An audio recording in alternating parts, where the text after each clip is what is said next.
Hello students, स्वागत है आपका अपने चैनल जतिन सर लाइव में। मेरा नाम है जतिन सिंह और आज हम जो चैप्टर पढ़ने जा रहे हैं वो है आपका चैप्टर नंबर 5 अकाउंटिंग स्टैंडर्ड्स। देखिए स्टूडेंट्स, अकाउंटिंग स्टैंडर्ड्स को शुरुआत करने से पहले आपको कुछ चीजों का जानना बहुत जरूरी है। देखिए, मैंने प्रीवियस चैप्टर्स में आपको बताया है कि हमारा जो ये सब्जेक्ट है जिसके अंदर आप अकाउंटिंग को पढ़ रही है, अकाउंटिंग बेसिकली है क्या? ये एक लैंग्वेज है, ये एक भाषा है। और देखिए लैंग्वेज का मेन काम क्या होता है? मेन काम है लैंग्वेज का कम्युनिकेट करना। जैसे मैं आपके साथ कम्युनिकेट कैसे कर रहा हूँ, मैं आपके साथ कभी हिंदी में बात कर रहा हूँ, कभी इंग्लिश में बात कर रहा हूँ। ठीक वैसे ही हमारे बिजनेस में हम कैसे कम्युनिकेट करेंगे? जो भी व्यक्ति जिनका भी हमारे बिजनेस में क्या है, इंटरेस्ट है, तो हम उनके साथ ही कम्युनिकेट करते हैं, उनको क्या प्रोवाइड करके, फाइनेंशियल इंफॉर्मेशन प्रोवाइड करके। जो भी हमारे बिजनेस की फाइनेंशियल इंफॉर्मेशन है, हम क्या करते हैं, उनको ये सारी की सारी इंफॉर्मेशन प्रोवाइड करते हैं। अब बात है कि किनको प्रोवाइड करते हैं। देखिए बहुत सारे ऐसे लोग हैं, बहुत सारे ऐसे स्टेक होल्डर्स हैं जिनका हमारे बिजनेस में इंटरेस्ट है। जैसे कि बैंक जिन्होंने हमें लोन दिया है, जैसे कि क्रेडिटर्स जिनसे हमने उधार पे कुछ सामान खरीदा है, जैसे कि हमारे एम्प्लॉइज, जैसे कि ओनर। ये सब लोग क्या है, ये स्टेक होल्डर्स हैं। और इनको क्या चाहिए स्टूडेंट्स? इनको चाहिए फाइनेंशियल इंफॉर्मेशन। अब ये फाइनेंशियल इंफॉर्मेशन स्टूडेंट्स, हम जो ये हमारे इंटरेस्टेड यूजर्स हैं, इनको हम कैसे प्रोवाइड करेंगे? ये हम प्रोवाइड करते हैं students bye preparing financial statements. देखिए ये जो फाइनेंशियल स्टेटमेंट्स हैं, इनमें हम क्या क्या बनाते हैं? देखिए इनमें हम दो चीजें बनाते हैं। एक तो हम बनाते हैं प्रॉफिट एंड लॉस अकाउंट। देखिए प्रॉफिट एंड लॉस अकाउंट से हम उन्हें बताते हैं कि हमारा कितना इस साल हमारा प्रॉफिट है, कितना हमारा लॉस है। इसका उन्हें कैसे पता चलेगा? जब हम उन्हें क्या प्रोवाइड करेंगे, प्रॉफिट एंड लॉस अकाउंट। दूसरी चीज हम उन्हें बताते हैं कि हमारे बिजनेस की फाइनेंशियल पोजीशन क्या है, हमारे बिजनेस की सेहत क्या है। और सेहत का उन्हें पता चलेगा बैलेंस शीट के थ्रू कि कितने हमारे एसेट हैं, कितनी हमारी लाइबिलिटीज हैं, यानी हमारे पास संपत्तियां कितनी हैं और हमने कितना कर्जा ले रखा है लोगों से। तो इस चीज का पता उनके किसके थ्रू चलता है? बैलेंस शीट के थ्रू। तो अब ये जो दोनों आइटम्स है, प्रॉफिट और लॉस अकाउंट और बैलेंस शीट, इनके मदद से एक बिजनेसमैन या एक ओनर या एक एम्प्लॉइज या एक क्रेडिटर, ये जितने भी आपके कौन है, इंटरेस्टेड यूजर्स, ये बहुत सारे डिसीजंस लेते हैं। उनके पास और कोई अलग से ऑप्शन नहीं है कि वो आपके बिजनेस के बारे में जान सके। उनको सिर्फ वैसे ही पता चलेगा जो आप उनको बताएंगे। और आप उनको कैसे बताते हैं? आप बताते हैं फाइनेंशियल स्टेटमेंट्स को प्रिपेयर करके, उनको बना के। अब आपने फाइनेंशियल स्टेटमेंट्स बनाई, उनको प्रिपेयर किया, उसके बाद उनको इंफॉर्मेशन मिली। अब बात आती है कि हम ये चैप्टर अकाउंटिंग स्टैंडर्ड क्यों पढ़ रहे हैं, यानी अकाउंटिंग स्टैंडर्ड्स की नीड क्या है। आपका जो वेरी फर्स्ट टॉपिक इस चैप्टर का है वो है नीड फॉर अकाउंटिंग स्टैंडर्ड्स। देखिए हमने ये चैप्टर नंबर 4 में पढ़ा था, गैप यानी अकाउंटिंग प्रिंसिपल्स के बारे में आपने चैप्टर नंबर 4 में पढ़ा था। अकाउंटिंग प्रिंसिपल्स में आपने स्टूडेंट्स अकाउंटिंग कंसेप्ट्स को पढ़ा था, आपने अकाउंटिंग कन्वेंशंस को पढ़ा था। देखिए इन अकाउंटिंग कंसेप्ट्स या अकाउंटिंग कन्वेंशंस या ये जो अकाउंटिंग के प्रिंसिपल्स है, इनके बेसिकली दो मेन ऑब्जेक्टिव थे। क्या क्या?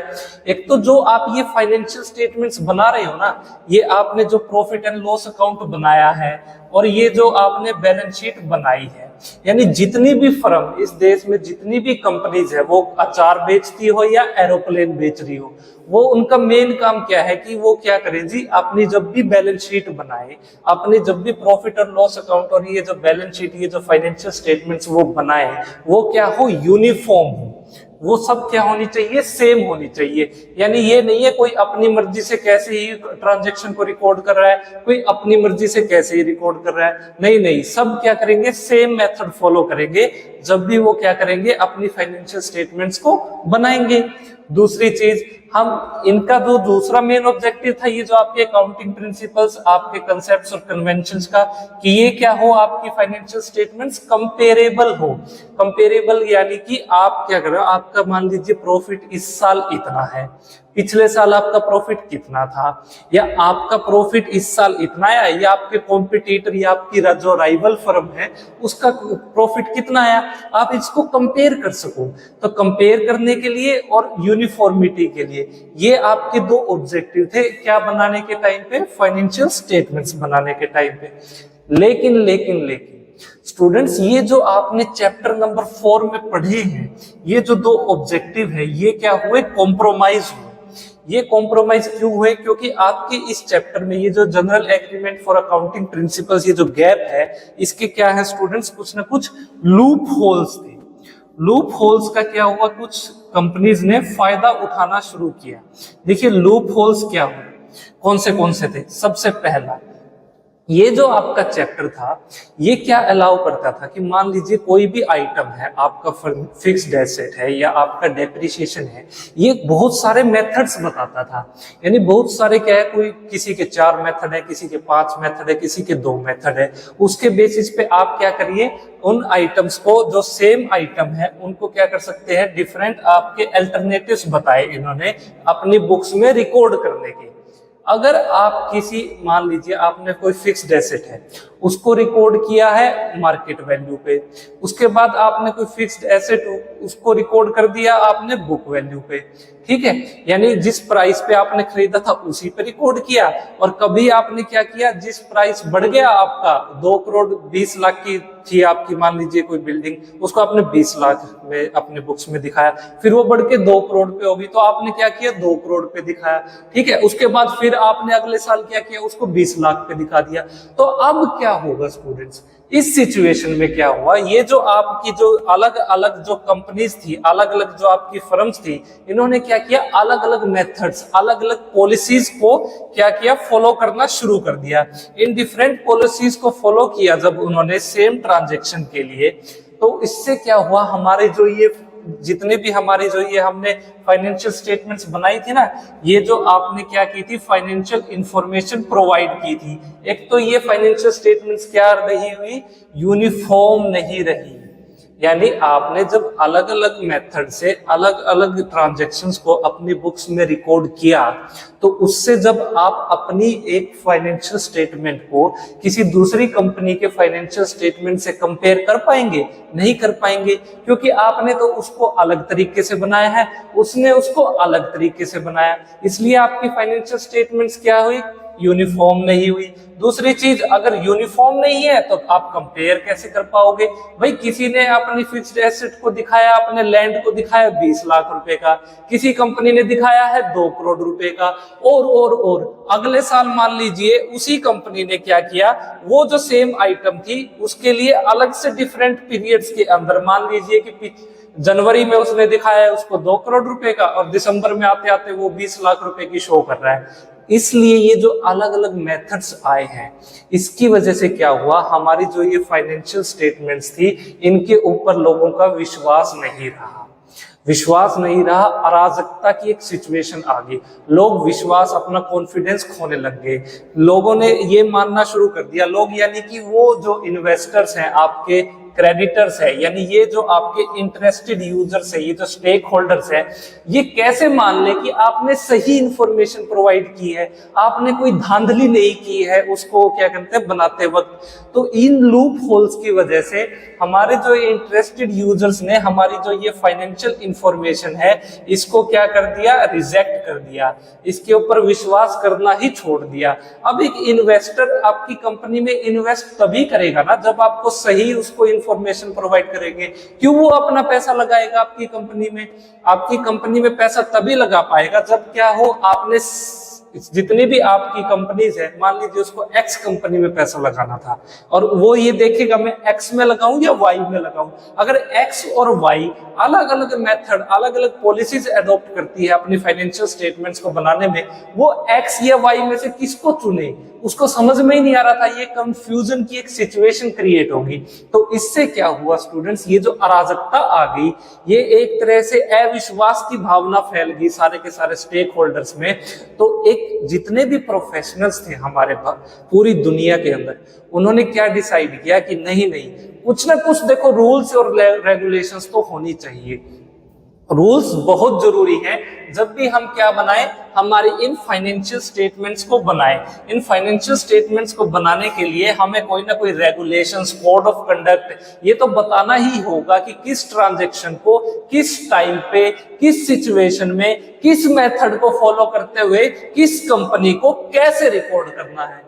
तो ये सारी सिचुएशन को जब हमने क्या किया, डिकोड करना शुरू किया, यानी हमारे प्रोफेशनल्स डिकोड करना शुरू किया कि क्या होना चाहिए, हमें स्टैंडर्डाइज करना चाहिए।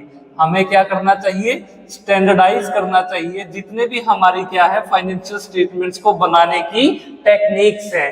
ठीक है, तो हमने एक तो स्टैंडर्डाइज करने की जरूरत है, एक हमें क्या जरूरत है, उन्हें हार्मोनाइज करने की जरूरत है। देखो हार्मोनाइज अगर आपको स्टैंडर्डाइज करना है ताकि आप क्या कर सको, आपकी जो जितने भी फाइनेंशियल स्टेटमेंट्स है वो सेम बने, यूनिफॉर्म बने और उनको कंपेयर किया जा सके और वो क्या हो, रिलायबल हो। तो उसके लिए जितने भी प्रोफेशनल्स थे उन्होंने डिसीजन लिया। साल था आपका 1973, 29 जून स्टूडेंट्स 1973 को एक कमेटी बनाई गई। एक कमेटी बनाई गई जिसका नाम था IASC। IASC यानी इंटरनेशनल अकाउंटिंग स्टैंडर्ड्स कमेटी। और मेन काम क्या था इस कमेटी का कि वो क्या डेवलप करे, वो कुछ रूल्स रेगुलेशंस डेवलप करे इंटरनेशनल लेवल पे। और उन रूल्स और रेगुलेशंस को डेवलप करने के लिए उन्होंने क्या डिसाइड किया कि कुछ ना कुछ हमारे इंटरनेशनल अकाउंटिंग स्टैंडर्ड्स होने चाहिए। देखिए इंटरनेशनल अकाउंटिंग स्टैंडर्ड्स को जब ये डेवलप करने की बात आई ना, तो इंडिया की तरफ से, हमारा जो प्यारा देश है इंडिया, इसकी तरफ से दो इसके मेंबर बने। एक है जी आपका ICAI और एक है आपका ICWAI। ये जो ICAI है इसको हम कहते हैं institute of chartered accountants of India और ICWAI को हम कहते हैं institute of cost and work accountants of India.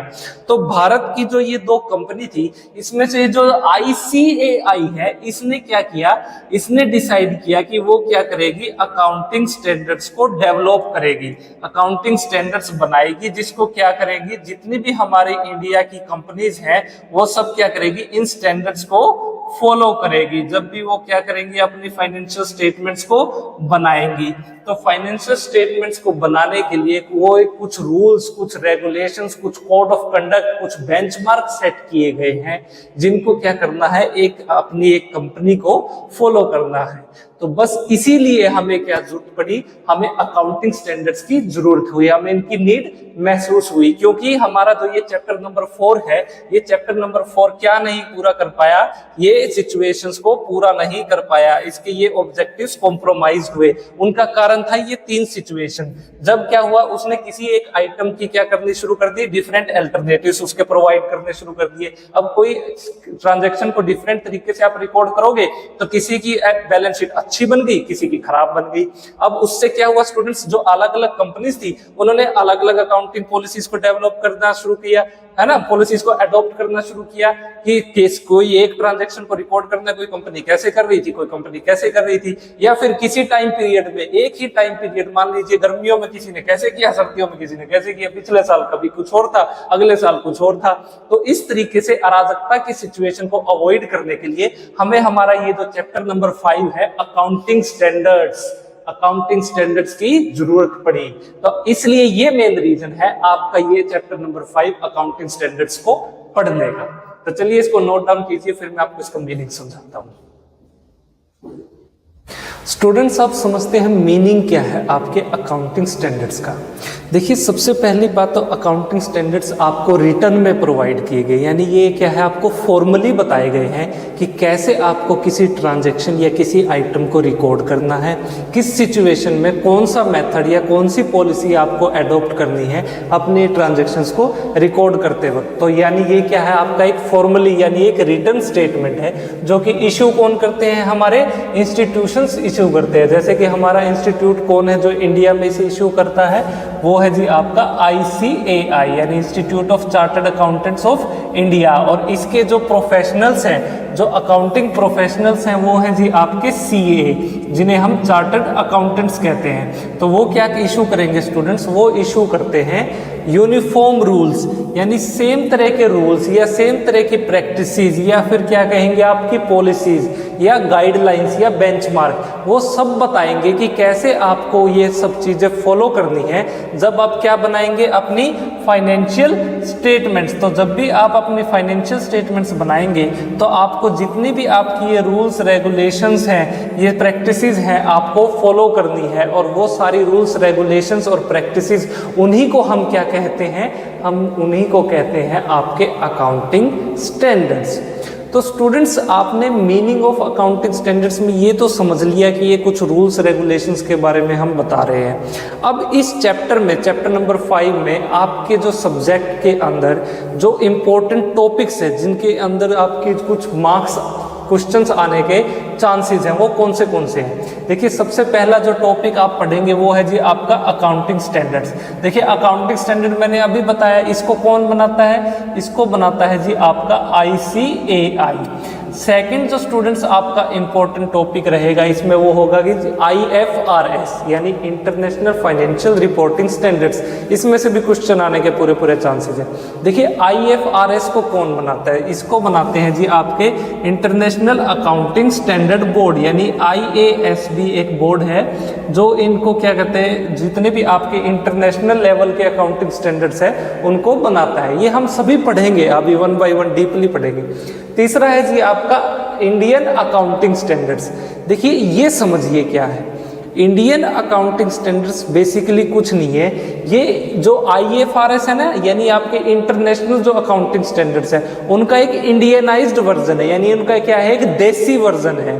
जैसे कि मान लीजिए स्टूडेंट्स, आप हॉलीवुड की कोई मूवी देखना चाहते हैं, वो मान लीजिए, या फिर आपने कोई वेब सीरीज देखना चाहते हैं साउथ की, लेकिन आपको हिंदी आती है, वेब सीरीज है साउथ में, तो नेटफ्लिक्स क्या करता है, साउथ की वेब सीरीज को हिंदी में डब कर देता है। तो ठीक वैसे ही हमारे लिए क्या किया गया, ये जो इंटरनेशनल लेवल के जो ये हमारे अकाउंटिंग स्टैंडर्ड्स थे, उनको हमने क्या किया, इंडियनाइज्ड वर्जन में, इंडियन देसी लैंग्वेज में हमने हमारी सिचुएशन, इंडिया की सिचुएशन के हिसाब से उनको कन्वर्ट कर दिया और हमने क्या बनाए, हमारे इंडियन अकाउंटिंग स्टैंडर्ड्स। तब एक बच्चा पूछता है, स्टूडेंट पूछता है कि सर फिर अकाउंटिंग स्टैंडर्ड जो हमारी जो ये ICAI ने बनाए हैं उसको फॉलो करें या फिर इंडियन अकाउंटिंग स्टैंडर्ड्स को फॉलो करें। इसका एक सॉल्यूशन बताया गया। मान लीजिए कि स्टूडेंट्स, मेरी एक छोटी सी कंपनी है, मेरी नेटवर्थ है सिर्फ 1 करोड़ रुपए, तो मैं क्या फॉलो करूंगा, अकाउंटिंग स्टैंडर्ड्स। अब कुछ टाइम के बाद स्टूडेंट्स क्या हुआ, मेरी नेटवर्थ बढ़ के होगी 250 करोड़ रुपए, यानी मेरी कंपनी इतनी बड़ी होगी कि मेरी नेटवर्थ कहाँ पहुंच गई, 250 करोड़ रुपए तक पहुंच गई। तो स्टूडेंट्स, जिस भी कंपनी की नेटवर्थ क्या हो जाए, 250 करोड़ या उससे ज्यादा हो जाए, 250 करोड़ या उससे ज्यादा हो जाए, वो कौन से अकाउंटिंग स्टैंडर्ड्स वाले मेथड को फॉलो करेगा, वो फॉलो करेगा इंडियन अकाउंटिंग स्टैंडर्ड्स को। या फिर नंबर 2, किसी की कंपनी क्या हो जाए, या तो आपकी बॉम्बे स्टॉक एक्सचेंज यानी BSE, या फिर क्या हो आपकी नेशनल स्टॉक एक्सचेंज यानी NSE, इसके अंदर क्या हो जाए स्टूडेंट्स, लिस्ट हो जाए। तो जो भी कंपनी इनके अंदर क्या हो जाएगी, लिस्टेड हो जाएगी, उनको भी कौन सा मेथड फॉलो करना है अपने अकाउंटिंग स्टैंडर्ड्स के लिए, वो होगा इंडियन अकाउंटिंग स्टैंडर्ड्स, जब वो अपनी फाइनेंशियल स्टेटमेंट्स को बनाएंगे। अब इसका एक तीसरा केस भी है, मान लीजिए कि मेरी एक 250 करोड़ की कंपनी है, ठीक है, मैंने क्या किया, एक 2 करोड़ रुपए वाली छोटी सी कंपनी को फॉलो कर, उसको खरीद लिया। तो अब वो जो 2 करोड़ रुपए वाली छोटी सी कंपनी जिसको मैंने खरीदा है ना, उसको भी ये इंडियन अकाउंटिंग स्टैंडर्ड वाली जो मेथड है उसको फॉलो करना पड़ेगा जब वो क्या बनाएगी, अपनी फाइनेंशियल स्टेटमेंट्स बनाएगी। यानी 1-2 करोड़ वाली कंपनी है वो तो अकाउंटिंग स्टैंडर्ड्स, यानी इंडिया की कोई कंपनी है, छोटी मोटी कंपनी है, वो इनको फॉलो कर ले। अगर उसका लेवल बढ़ के हो जाता है 250 करोड़ रुपए तक, यानी 250 करोड़ उससे ज्यादा की होगी, जैसे टाटा, बिरला, अंबानी, पेटीएम, ये सब क्या है आपकी हाई नेटवर्थ वाली कंपनीज हैं, तो ये कौन सा मेथड फॉलो करेंगे, इंडियन अकाउंटिंग स्टैंडर्ड्स फॉलो करेंगे जब वो क्या बनाएंगे, अपनी फाइनेंशियल स्टेटमेंट्स बनाएंगे। और ये इंडियन अकाउंटिंग स्टैंडर्ड हमने कैसे बनाया है, हमने मदद ली है IFRS की। IFRS यानी इंटरनेशनल लेवल के जो अकाउंटिंग स्टैंडर्ड जो पूरी दुनिया में फेमस है, हमने क्या किया, उनको थोड़ा सा चेंजमेंट करके अपनी इंडियन सिचुएशन के हिसाब से थोड़ा सा कन्वर्ट कर दिया उनको, और हमने क्या बना दिए, इंडियन अकाउंटिंग स्टैंडर्ड्स। तो स्टूडेंट्स अगर आपसे क्वेश्चन आएगा तो आपसे इन 3 टॉपिक में से क्वेश्चन आएगा।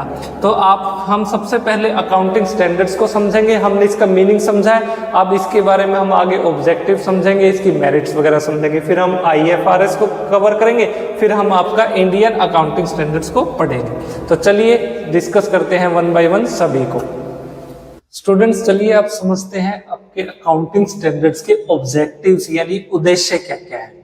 देखिए जो सबसे पहला ऑब्जेक्टिव है हमारे अकाउंटिंग स्टैंडर्ड्स का, वो इंश्योर करना है कि यूनिफॉर्मिटी हो जब भी हम क्या बनाएंगे, अपनी फाइनेंशियल स्टेटमेंट्स बनाएंगे। तो स्टूडेंट्स आप फाइनेंशियल स्टेटमेंट्स कोई भी फर्म बनाती है तो सबको क्या करना है, सेम मेथड्स को फॉलो करना है, सेम अप्रोचेस को फॉलो करना है, सेम रूल्स रेगुलेशन सब पे इक्वली अप्लाई होंगे जब भी वो क्या बनाएंगे, अपनी फाइनेंशियल स्टेटमेंट्स बनाएंगे। तो फाइनेंशियल स्टेटमेंट में यूनिफॉर्मिटी के लिए हम क्या करते हैं, एक जितने भी हमारे रूल्स हैं, हमारी रेगुलेशंस हैं, उसके बारे में हम क्या करेंगे, डीपली एक्सप्लेन करेंगे कि आपको ये फॉलो करने हैं, ये स्टैंडर्ड फॉलो करने हैं, ये रूल फॉलो करने हैं, ये कोड ऑफ कंडक्ट फॉलो करने हैं जब भी आप क्या बनाएंगे, अपनी फाइनेंशियल स्टेटमेंट्स को बनाएंगे।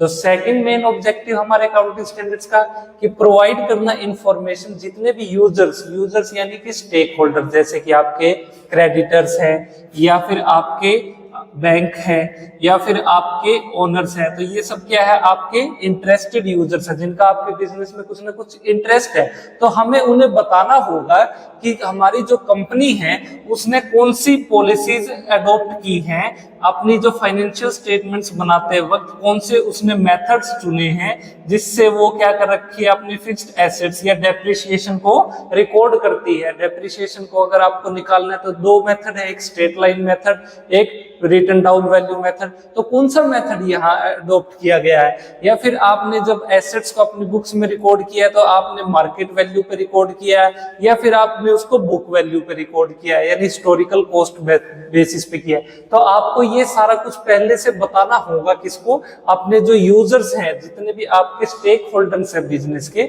उनको। तीसरी चीज ये क्या करती है, रिमूव करती है अफेक्ट का। अफेक्ट यानी कि मान लीजिए कि आपने कोई ऐसा मेथड चूज कर लिया जो कि क्या था, डिफरेंट है आपके प्रीवियस मेथड से। तो जितने भी आपके क्या थे, जितने भी आपने जो भी डिफरेंट मेथड्स अगर आपने यूज किए हैं तो उसका जो अफेक्ट पड़ेगा आपके बिजनेस में, तो उस अफेक्ट को भी रिमूव करने का काम कौन करता है, हमारे अकाउंटिंग स्टैंडर्ड्स करते हैं। तो फोर्थ ऑब्जेक्टिव क्या है, ये इंश्योर करता है कि कंसिस्टेंसी हो। देखिए स्टूडेंट्स, जब भी आप क्या बनाएंगे, फाइनेंशियल स्टेटमेंट्स बनाएंगे, यानी प्रॉफिट एंड लॉस अकाउंट बनाएंगे या फिर बैलेंस शीट बनाएंगे, तो ये इंश्योर करता है कि जब भी आप इनको बनाएं तो क्या हो, एक तो कंसिस्टेंसी हो, यानी सेम तरह के मेथड्स आप फॉलो करें। अगर इनमें कंसिस्टेंसी होगी तभी तो स्टूडेंट्स क्या होगा, ये क्या होंगे, आपके क्रेडिबल होंगे, आपकी क्रेडिबिलिटी बढ़ेगी। क्रेडिबिलिटी बढ़ेगी तो तभी लोग क्या करेंगे, ये रिलायबल बनेंगे, लोगों को इन पे विश्वास होगा। विश्वास होने पे ही लोग क्या करेंगे, आपके बिजनेस में इन्वेस्ट करेंगे। इन्वेस्ट तब करेंगे जब वो क्या कर पाएंगे, आपकी फाइनेंशियल स्टेटमेंट्स को कंपेयर कर पाएंगे। तो ये तीनों ही चीजें तभी पॉसिबल है जब क्या करेंगे, आप अकाउंटिंग स्टैंडर्ड्स को फॉलो करेंगे। तो अकाउंटिंग स्टैंडर्ड्स में कंसिस्टेंसी के लिए आपको फाइनेंशियल स्टेटमेंट्स को बनाने के लिए अकाउंटिंग स्टैंडर्ड्स को फॉलो करना है। फिफ्थ है आपकी, इंप्रूव करता है फाइनेंशियल स्टेटमेंट्स को। देखिए सिंपल सी बात है, अगर आप फाइनेंशियल स्टेटमेंट्स को रूल्स रेगुलेशन के बेसिस पे बढ़ाएंगे तो आपकी फाइनेंशियल स्टेटमेंट्स क्या होगी, क्रेडिबल बन जाएगी, राइट। इस पे लोग इन्वेस्टर्स आसानी से विश्वास कर पाएंगे कि हाँ ये कंसिस्टेंट है, ये क्या है, यूनिफॉर्म है। इन्होंने क्या किया, यूनिफॉर्मिटी इंश्योर की है। यूनिफॉर्मिटी इंश्योर करने की वजह से वो क्या कर पाएंगे, एक कंपनी की आपकी जितनी भी बैलेंस शीट है वो दूसरी कंपनी की बैलेंस शीट से कंपैरिजन हो पाएगा। कंपैरिजन होंगे तो डिसीजन मेकिंग होगी, डिसीजन मेकिंग के बेसिस पे ही इन्वेस्टर क्या करेगा, आपकी कंपनी में इन्वेस्ट करेगा, या बैंक आपको क्या देगा, लोन देगा, या क्रेडिटर आपको क्या कर देगा, उधार पे सामान बेचेगा।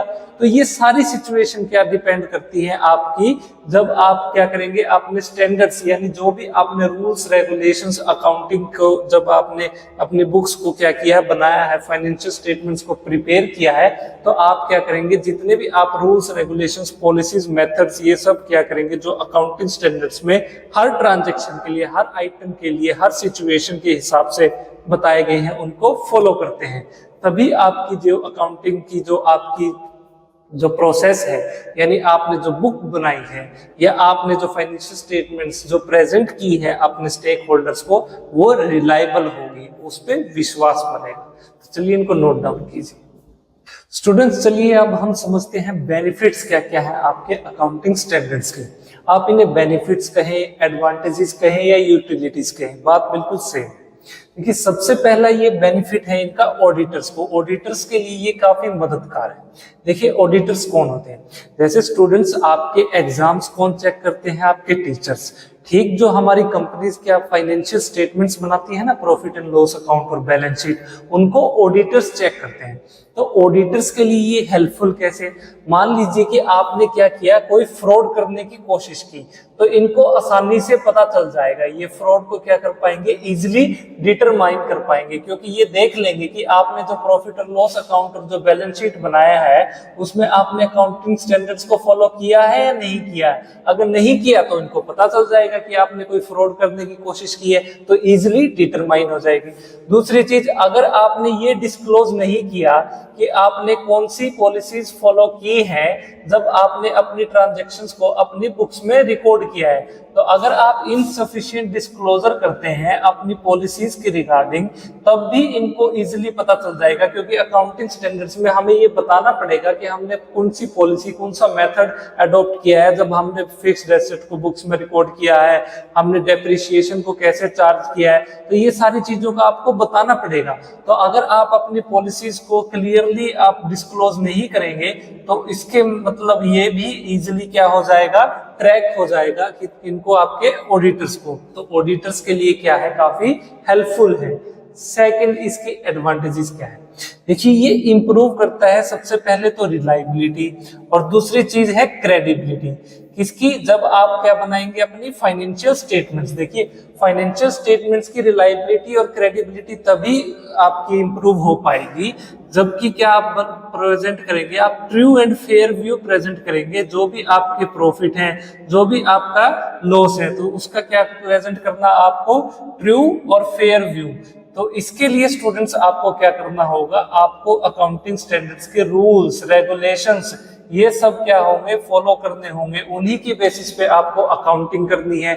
उसमें आपको क्लियरली बताया कि किस सिचुएशन में, किस मेथड के थ्रू, किस ट्रांजैक्शन को कैसे आपको अपनी बुक्स के अंदर क्या करना है, शो करना है, कैसे आपको अपने फाइनेंशियल स्टेटमेंट्स को प्रेजेंट करना है। जब क्या करेंगे आप उस मेथड, उस पॉलिसीज या उन स्टैंडर्ड्स को फॉलो करते हुए अपने बुक्स को बनाएंगे, अपने फाइनेंशियल स्टेटमेंट्स को बनाएंगे और उनको कम्युनिकेट करेंगे आपके डिफरेंट यूजर्स हैं, आपके जो स्टेक होल्डर, शेयर होल्डर्स हैं, आपके इन्वेस्टर्स हैं या आपके क्रेडिटर्स हैं, तो वो क्या समझेंगे, उनको विश्वास पैदा होगा कि हाँ ये जो फाइनेंशियल स्टेटमेंट है ये रिलायबल है, मैं इस पे विश्वास कर सकता हूँ, ये इंफॉर्मेशन जो मुझे प्रोवाइड की गई है, और आपकी क्रेडिबिलिटी एनहेंस होगी। तो इससे आपका एक true and fair view present होगा आपकी फाइनेंशियल स्टेटमेंट्स का, और वो इन्वेस्टर्स इजिली आपकी कंपनी में इन्वेस्ट कर देंगे, या फिर आपके जो क्रेडिटर्स है वो इजिली आपको उधार पे सामान क्या कहते हैं बेच पाएंगे।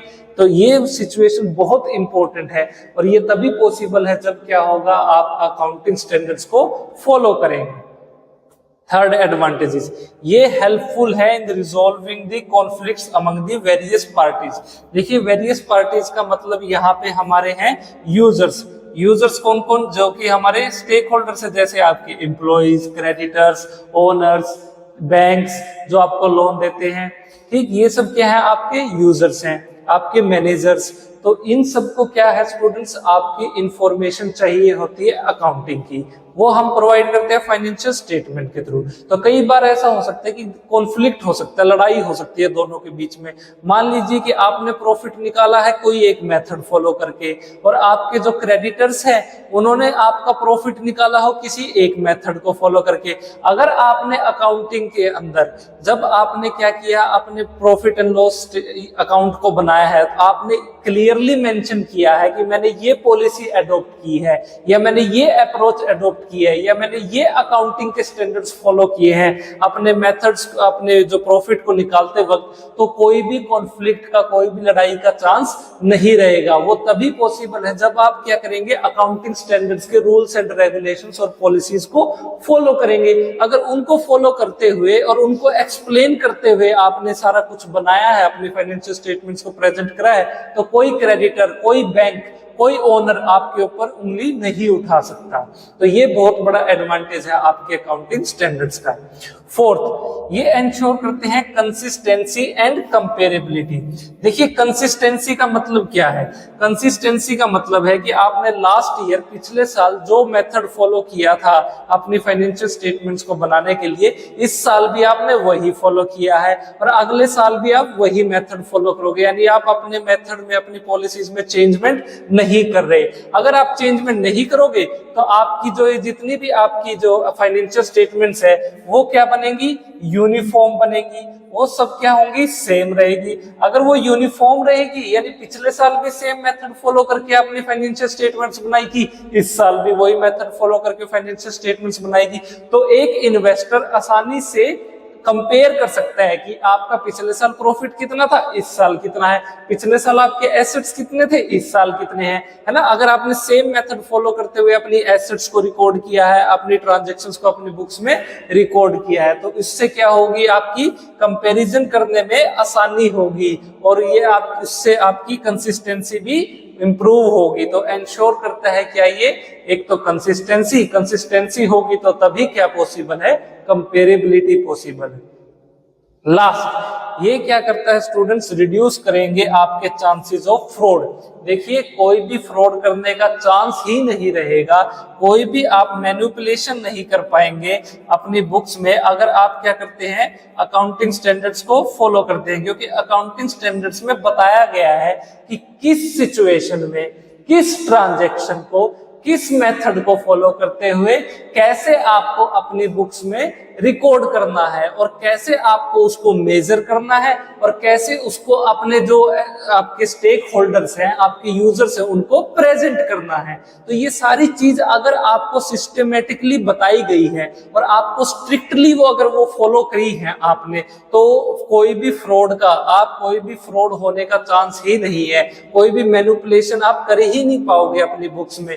तो ये बहुत बड़ा एडवांटेज है किसका? अकाउंटिंग स्टैंडर्ड्स का। चलिए इनको नोट डाउन कीजिए।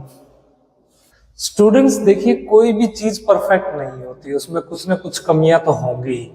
ठीक वैसे ही अकाउंटिंग स्टैंडर्ड्स की भी कुछ लिमिटेशंस हैं। चलिए समझते हैं कौन सी।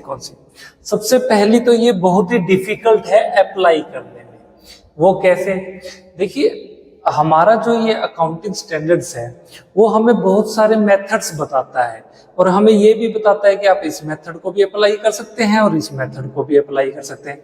मान लीजिए इसको एक एग्जांपल से समझते हैं कि आपने क्या किया? एक मशीन खरीदी। आपने क्या खरीदी? एक मशीन।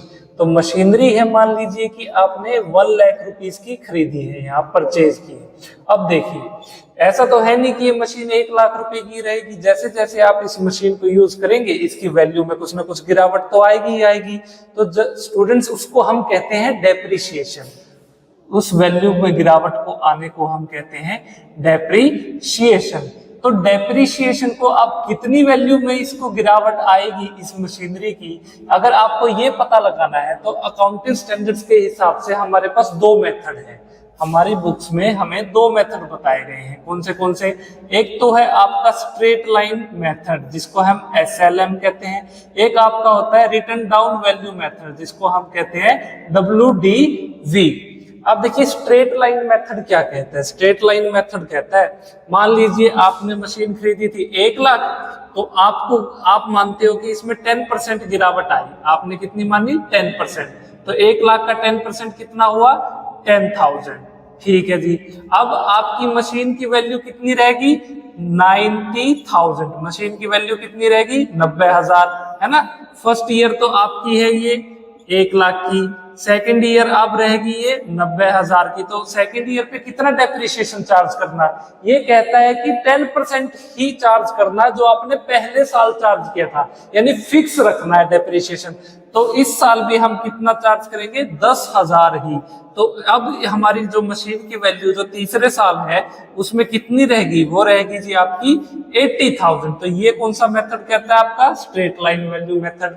लेकिन ये जो रिटर्न डाउन वैल्यू मेथड है ये क्या कहता है स्टूडेंट्स? ये कहता है कि पहले साल तो देखो मशीन की वैल्यू दोनों मेथड में सेम रहेगी, कि पहले साल भी 10% चार्ज करो, 1 लाख का 10% कितना हुआ? 10,000। तो अब आपकी दूसरे साल के अंदर, सेकेंड ईयर के अंदर आपकी मशीन की वैल्यू रहेगी 90,000।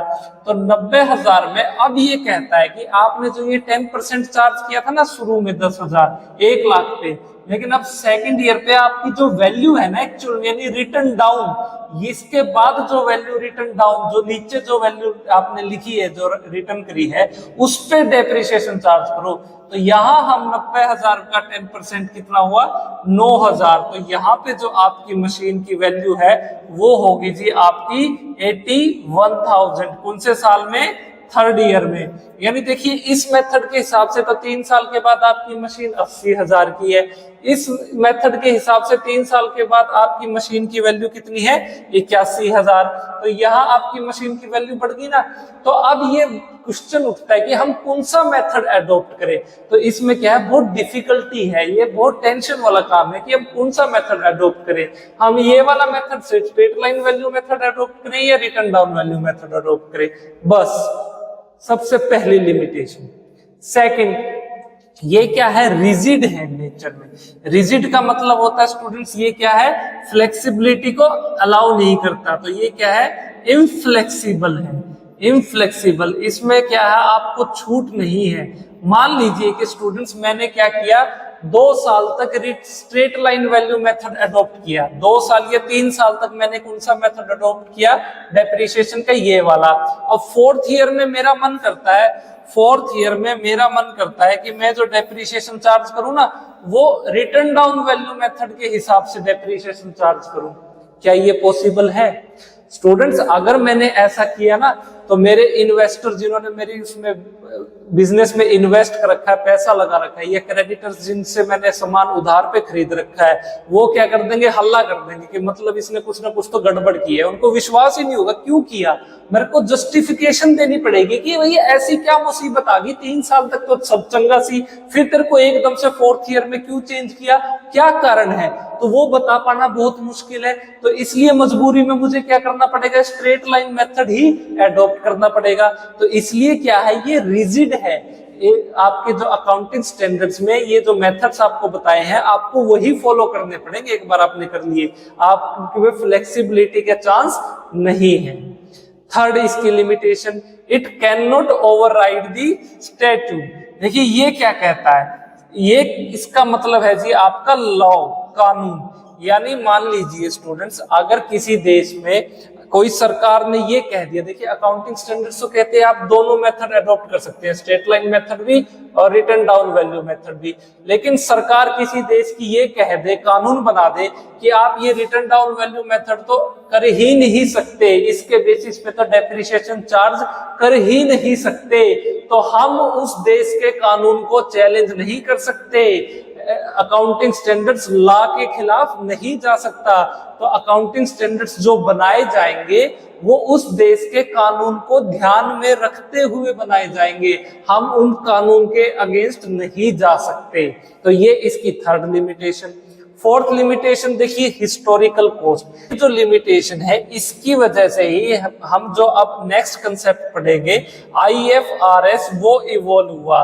IFRS कहता है कि आप अपनी बुक्स के अंदर जो मार्केट वैल्यू है उसके ऊपर क्या कर सकते हैं, अपनी ट्रांजैक्शंस को रिकॉर्ड कर सकते हैं। मतलब जो एसेट, जो लैंड आज के दिन मान लो 5 साल के बाद बढ़ के 2 करोड़ रुपए का हो गया, तो आप 2 करोड़ रुपए उसकी वैल्यू को रिकॉर्ड करेंगे अपनी बुक्स में, 10 लाख रिकॉर्ड नहीं करेंगे। तो इस लिमिटेशन, जो अकाउंटिंग स्टैंडर्ड की लिमिटेशन है, उसकी वजह से ही IFRS ने क्या किया, इस लिमिटेशंस को दूर किया। तो चलिए आप इसको नोट डाउन कीजिए।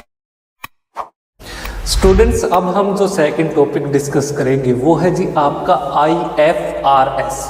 देखिए, ये इंटरनेशनल फाइनेंशियल रिपोर्टिंग स्टैंडर्ड्स ये कैसे आए, किस तरीके से इवॉल्व हुए, चलिए थोड़ी इनकी हिस्ट्री जानते हैं। देखिए स्टूडेंट, जैसे ही चैप्टर की स्टार्टिंग हुई थी, मैंने आपको अकाउंटिंग स्टैंडर्ड्स में बताया था कि जब भी कोई रूल्स और रेगुलेशन नहीं थे, हर कोई अपनी मनमर्जी से अपनी अकाउंटिंग की बुक्स को, अपनी फाइनेंशियल स्टेटमेंट्स को बना रहा था, तब ये फील हुआ कि हमें क्या चाहिए, एक अकाउंटिंग स्टैंडर्ड्स चाहिए, कुछ रूल्स होने चाहिए, कुछ रेगुलेशंस होने चाहिए, कुछ कोड ऑफ कंडक्ट तो होना चाहिए। तो उसके लिए क्या हुआ, पूरी दुनिया के जितने भी हमारे अकाउंटिंग प्रोफेशनल्स थे, उन्होंने क्या बनाई, एक कमेटी बनाई।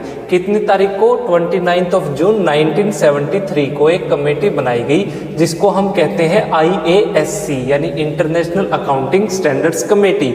और मेन काम क्या था इस कमेटी का, कि वो क्या बनाए, कुछ ऐसे स्टैंडर्ड्स बनाए, कुछ रूल्स रेगुलेशंस बनाए, बेंचमार्क बनाए आपकी फाइनेंशियल स्टेटमेंट्स को बनाने के, प्रिपेयर करने के और उसको प्रेजेंट करने के। तो इस कमेटी ने क्या डेवलप किए, क्या इशू किए, इस कमेटी ने इशू किया आपके अकाउंटिंग स्टैंडर्ड्स को, जो कि इंटरनेशनल लेवल पर पूरी दुनिया में सभी देशों के, सभी आपकी कंपनीज के अकाउंटेंट्स को अप्लीकेबल थे, उनके ऊपर लागू होते हैं। चलिए जी, अब ये बात है जी 1973 की, यानी 20th सेंचुरी की।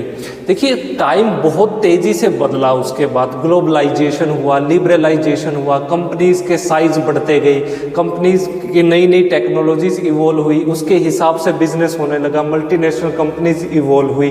तो जिस तरीके से स्टूडेंट्स बिजनेसेस के साइजेस बढ़ रहे थे, है ना, ग्रोथ आ रही थी, पूरी दुनिया में ग्लोबलाइजेशन फैल रहा था, तो उसी तरीके से क्या हुआ, हमारी जो ये अकाउंटिंग स्टैंडर्ड्स थे जो हमने बनाए गए, इस कमेटी ने ये डिसाइड किया कि देखिए अब आ गई है 21st सेंचुरी, यानी 21वीं शताब्दी में। अब ये जो अकाउंटिंग स्टैंडर्ड्स है, इनको थोड़ा सा हमें रिफाइन तो करना चाहिए। हम जैसे जैसे बिजनेसेस का साइज बढ़ रहा है, जैसे जैसे दुनिया में बदलाव आ रहे हैं, हमें भी उस हिसाब से अकॉर्डिंगली अपने स्टैंडर्ड्स को क्या करना चाहिए, इवॉल्व करना चाहिए।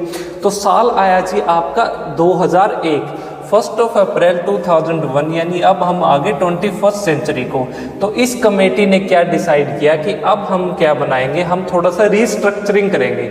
यानी स्टूडेंट्स, इन्होंने इस कमेटी के अंदर क्या किया, रीस्ट्रक्चरिंग किया, और रीस्ट्रक्चरिंग करके इन्होंने जो नई चीज बनाई वो थी जी आपकी इंटरनेशनल अकाउंटिंग स्टैंडर्ड बोर्ड, यानी IASB। पहले ये IASC थी 1973 में, अब 2001 में ये क्या बन गई, IASB, यानी IASC ही रिस्ट्रक्चर होके क्या बन गई, IASB। पहले ये कमेटी कहलाती थी, अब हम इसको क्या कहते हैं, हम इसको बोर्ड कहते हैं। देखिए कमेटी ने बनाए थे आपके इंटरनेशनल अकाउंटिंग स्टैंडर्ड्स, तो अब ये IASB international accounting standard board, ये जो बोर्ड बना है कमेटी के बाद, इन्होंने डिसाइड किया कि यार हम भी अपने क्या बनाएंगे, अकाउंटिंग स्टैंडर्ड्स बनाएंगे, है ना, हम भी अपने रूल्स एंड रेगुलेशंस बनाएंगे, जो कि होंगे तो आपके इस अकाउंटिंग स्टैंडर्ड्स जो इंटरनेशनल लेवल पे एप्लीकेबल हैं, लेकिन बस थोड़ा सा उनमें चेंजमेंट होगा। तो इन्होंने जो रूल्स एंड रेगुलेशंस बनाए स्टूडेंट्स, उनको इन्होंने कहा IFRS, यानी उसका नाम था आपका इंटरनेशनल फाइनेंशियल रिपोर्टिंग स्टैंडर्ड्स। पहले हम कहते थे इनको इंटरनेशनल अकाउंटिंग स्टैंडर्ड्स, अब हम इनको क्या कहते हैं, हम कहते हैं जी इनको इंटरनेशनल फाइनेंशियल रिपोर्टिंग स्टैंडर्ड्स। यानी 20th सेंचुरी में आपने जो पढ़ा वो थी आपकी IASC, 21st सेंचुरी में ये बन गई IASB, 20th सेंचुरी में जो कंपनीज फॉलो करती थी वो इंटरनेशनल अकाउंटिंग स्टैंडर्ड्स को फॉलो करती थी। 21वीं शताब्दी में पूरी दुनिया में जितनी भी कंपनीज है वो फॉलो करती हैं आपकी इंटरनेशनल फाइनेंशियल रिपोर्टिंग स्टैंडर्ड्स। बस ये इतना सा फर्क है IFRS और IASC में। स्टूडेंट्स बहुत कंफ्यूज रहते हैं कि ये IASC क्या है, IFRS क्या है, ये इंटरनेशनल अकाउंटिंग स्टैंडर्ड्स क्या है, इंटरनेशनल फाइनेंशियल रिपोर्टिंग स्टैंडर्ड्स क्या है, ये कुछ नहीं है, ये पहले बिल्कुल सेम थे, बस थोड़ी सी रिस्ट्रक्चरिंग हुई है, थोड़ी सी इनमें चेंजमेंट हुई है, थोड़ा सा इनको रिफाइन किया गया है और उसके बाद ये डेवलप हुए, ये इशू किए गए हैं। तो हमने क्या किया है स्टूडेंट्स, अभी भी इनको खत्म नहीं किया है, ये कमेटी के द्वारा जो दिए गए आपके इंटरनेशनल अकाउंटिंग स्टैंडर्ड से ये अभी भी आपके खत्म नहीं, ये अभी भी आपके एप्लीकेबल है। आप IAS 1 IAS 2 करके इनको पढ़ रहे हो और अभी आप इंटरनेशनल फाइनेंशियल रिपोर्टिंग स्टैंडर्ड्स यानी IFRS 1 IFRS 2 IFRS 10 के नाम से भी इनको पढ़ेंगे।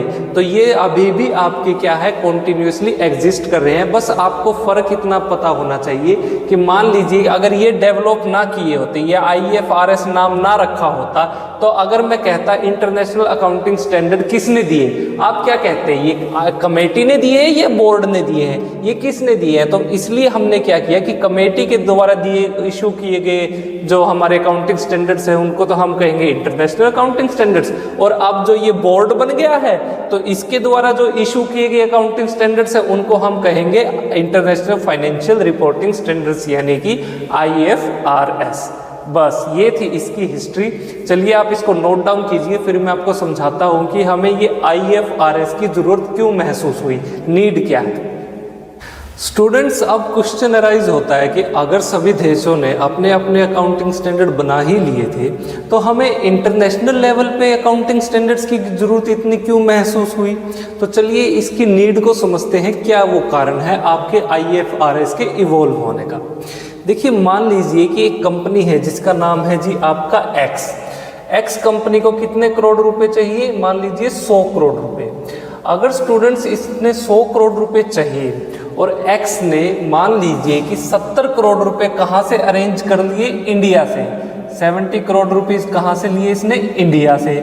और इस कंपनी को अब लगता है कि बचे हुए जो 30 करोड़ रुपए हैं वो मैं क्या ले सकता हूँ, अपनी जो ग्लोबल कैपिटल मार्केट है यानी विदेश से मैं क्या कर सकता हूँ, इन पैसों को अरेंज कर सकता हूँ।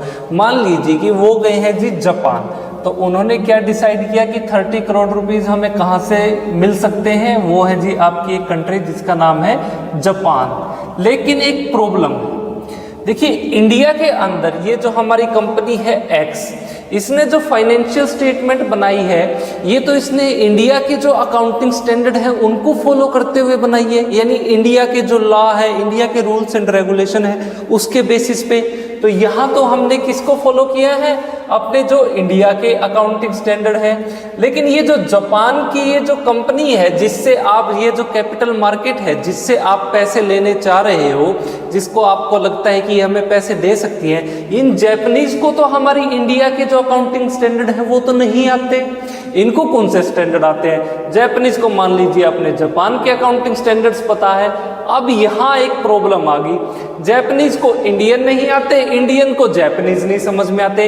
इंडियन ने अपनी फाइनेंशियल स्टेटमेंट बनाई है अपने रूल्स एंड रेगुलेशंस को समझते हुए, जो ICAI institute of chartered accountant of India ने इनको बताए हैं, जापानीज ने अपने इंस्टीट्यूट के हिसाब से बनाए हैं। तो इस सिचुएशन में स्टूडेंट्स, जब एक कंपनी को पूरे वर्ल्ड लेवल पे ग्लोबली इन्वेस्ट करना है या उसको अपने पैसे क्या चाहिए, रेज करने हैं, तब इस सिचुएशन में हमें जरूरत हुई कि पूरी दुनिया में एक जैसे अकाउंटिंग स्टैंडर्ड होने चाहिए। ये नहीं कि कोई देश अपने हिसाब से बना रहा है, कोई देश अपने हिसाब से बना रहा है। तो इस तरीके से हम फाइनेंशियल स्टेटमेंट्स कैसे बनाएं, कौन से वो अकाउंटिंग स्टैंडर्ड हो जो कि पूरी दुनिया में इक्वली अप्लीकेबल हो, सबके लिए बिल्कुल सेम हो, यूनिफॉर्म हो।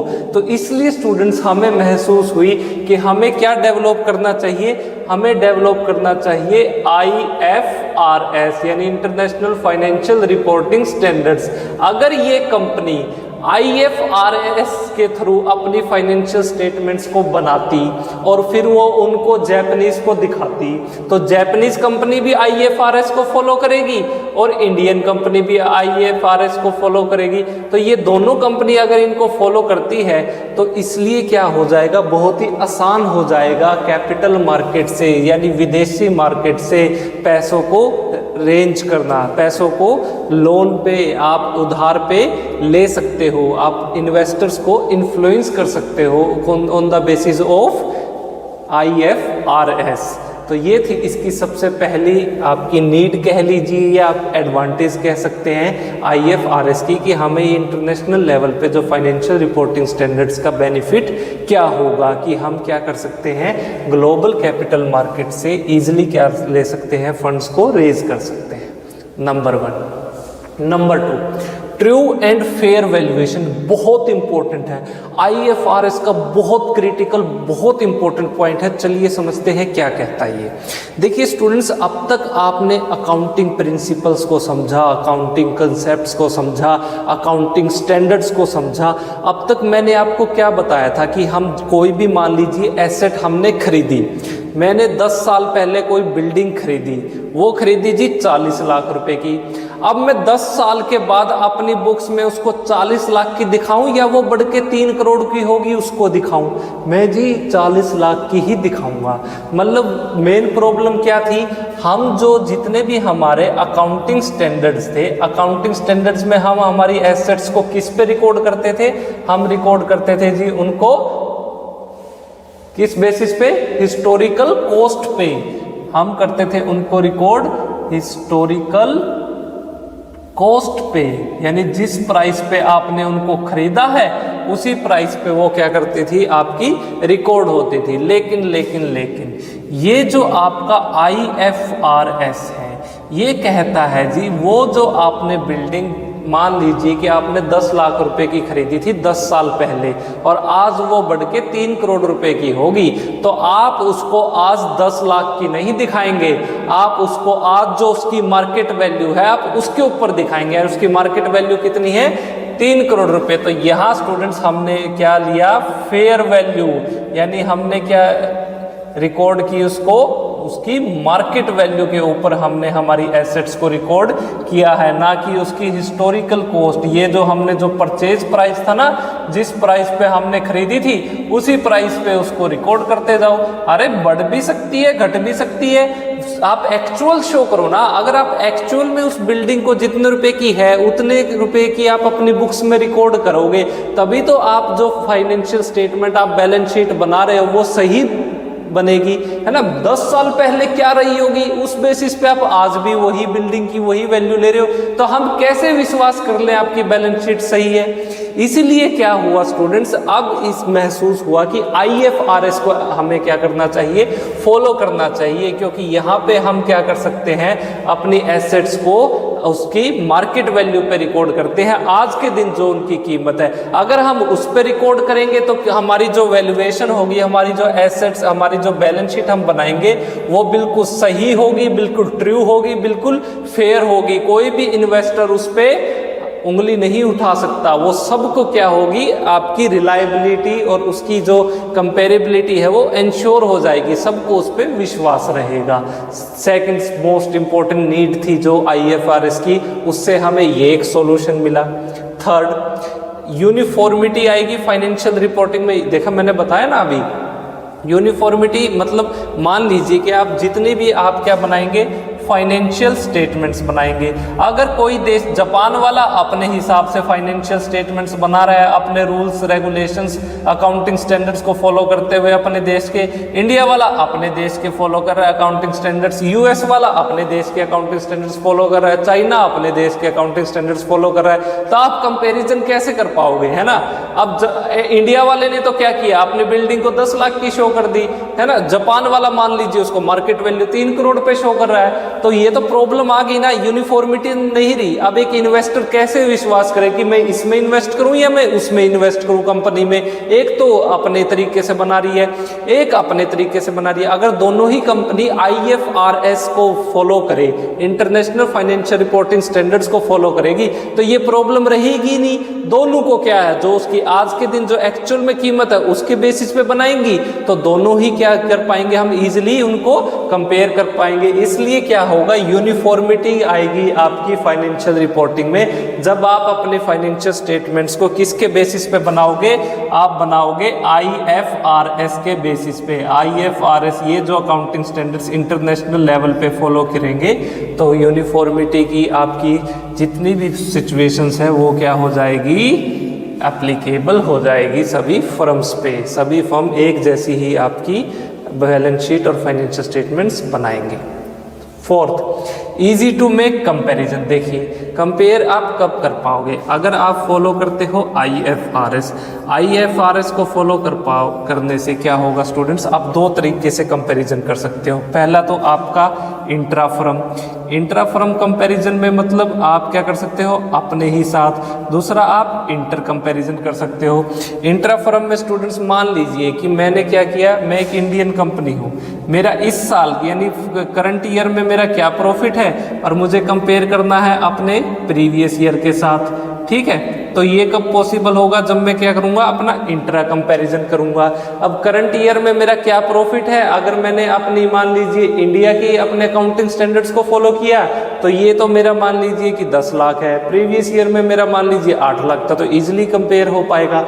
लेकिन अगर मैंने यहाँ पे IFRS को फॉलो कर लिया है ना, तो अब मैं क्या करूँगा, मेरी दूसरी मान लीजिए जापानीज कंपनी है, वो तो जापानीज की अकाउंटिंग स्टैंडर्ड्स को फॉलो कर रही है, मैं IFRS को फॉलो कर रहा हूँ। अब मैं अपना प्रॉफिट उसके साथ भाई कैसे कंपेयर करूँ, है ना। मैंने तो इंटरनेशनल लेवल के फॉलो कर लिए लेकिन उसने नहीं किए। तो इसलिए स्टूडेंट्स क्या है, जब भी आपको क्या करना हो अपने राइवल फर्म के साथ भी कंपैरिजन करना हो, यानी क्या करना हो आपकी ओन कंपनी, आपकी जो खुद की कंपनी को आपको किसके साथ कंपेयर करना हो, आपके कॉम्पिटिटर के साथ। तो ये जरूरी है कि दोनों ही अपनी जो फाइनेंशियल स्टेटमेंट्स बनाए वो किसके थ्रू बनाए, वो अपने इंटरनेशनल अकाउंटिंग स्टैंडर्ड्स को फॉलो करते हुए, यानी इंटरनेशनल फाइनेंशियल रिपोर्टिंग स्टैंडर्ड्स को फॉलो करें, और उसके बेसिस पे अपनी जब वो फाइनेंशियल स्टेटमेंट्स बनाएंगे तो हम उनको ईजिली क्या कर पाएंगे, कंपेयर कर पाएंगे। और एक इन्वेस्टर भी, एक बैंक जो आपको लोन देना चाहता है, एक क्रेडिटर जिससे आप उधार पे सामान खरीदना चाहते हो, वो भी इजीली कंपेयर कर पाएगा जब क्या होंगे सेम रूल और रेगुलेशंस के सेम इक्वली क्या होगा, यूनिफॉर्मिटी इंश्योर करते हुए बैलेंस शीट और फाइनेंशियल स्टेटमेंट्स आपकी बनाई जाएगी। प्रॉफिट एंड लॉस अकाउंट तभी तो इक्वली क्या दिखाएगा, प्रॉफिट और लॉस दिखाएगा।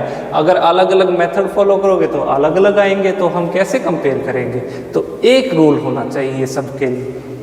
Next, lower the cost. देखिए आपकी कॉस्ट कम आएगी अगर आप मान लीजिए आप बनाते हो अपनी फाइनेंशियल स्टेटमेंट्स। मान लीजिए कि आपने अपनी फाइनेंशियल स्टेटमेंट बनाई, अब मान लीजिए कि आपने IFRS को फॉलो नहीं किया, तो आप इंडिया में भी काम करते हैं, आप जापान में भी काम करते हैं, आप चाइना में भी काम करते हैं, तो आपको 3 फाइनेंशियल स्टेटमेंट बनानी होगी। एक बनानी होगी आपके इंडिया के रूल को फॉलो करते हुए, एक बनानी होगी आपको जापान के रूल को फॉलो करते हुए, एक बनानी होगी आपको चाइना के रूल को फॉलो करते हुए। तो इससे तो देखिए आपकी लागत भी तो बढ़ रही है ना, आपकी कॉस्ट भी तो बढ़ रही है। अब मान लीजिए एक काम आप एक ही बार में करें, है ना, और वही काम आपको 3 बार करना पड़े, तो इसका मतलब वो 3 बार आपके खर्चे भी तो होंगे, आपकी कॉस्ट भी तो बढ़ेगी।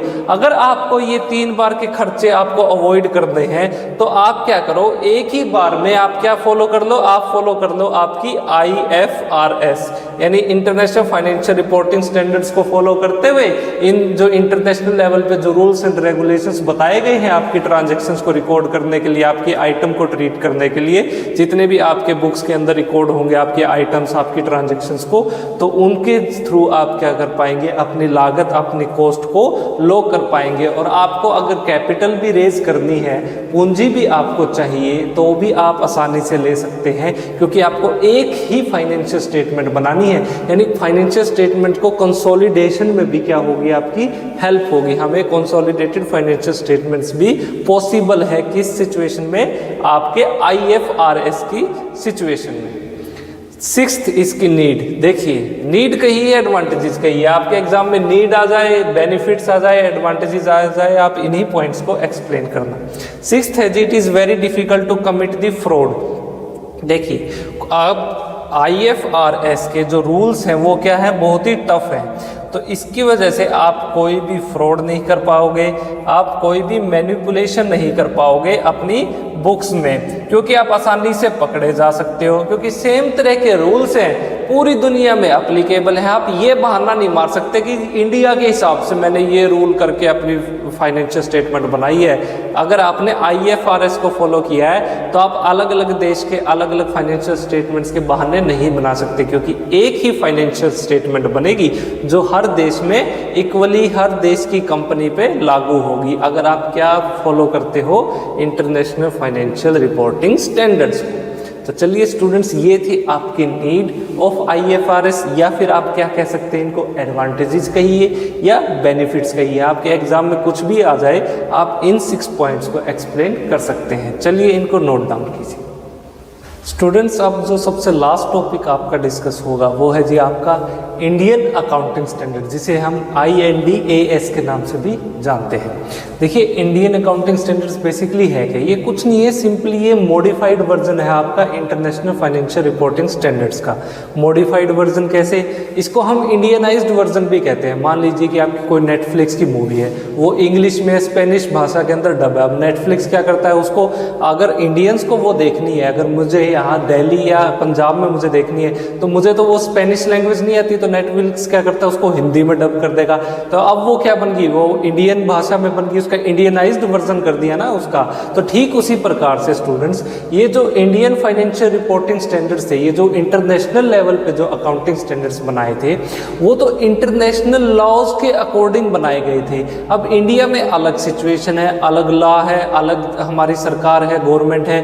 तो इस सिचुएशन के हिसाब से हमने क्या किया, उस इंटरनेशनल फाइनेंशियल रिपोर्टिंग स्टैंडर्ड्स को हमारे इंडिया के अकॉर्डिंग उनको थोड़ा सा मॉडिफाई कर दिया, और उससे हमारा क्या बन गए, वो बन गए जी हमारे इंडियन अकाउंटिंग स्टैंडर्ड्स। बस ये फर्क है आपका IFRS में और इंडियन अकाउंटिंग स्टैंडर्ड में, कि इनको हमने क्या किया, थोड़ा सा देसी लैंग्वेज में क्या कर दिया, उनको ट्रांसलेट कर दिया। अब देखिए, ये आपके जो मॉडिफाइड वर्जन है आपका IFRS का, सबसे पहली बात तो आपको ये पता चली। दूसरी चीज, ये प्रिंसिपल्स के ऊपर बेस्ड है। किसके ऊपर? प्रिंसिपल्स के ऊपर। आपने अकाउंटिंग स्टैंडर्ड्स को पढ़ा था ना, आपके अकाउंटिंग स्टैंडर्ड्स किसके ऊपर बेस्ड थे?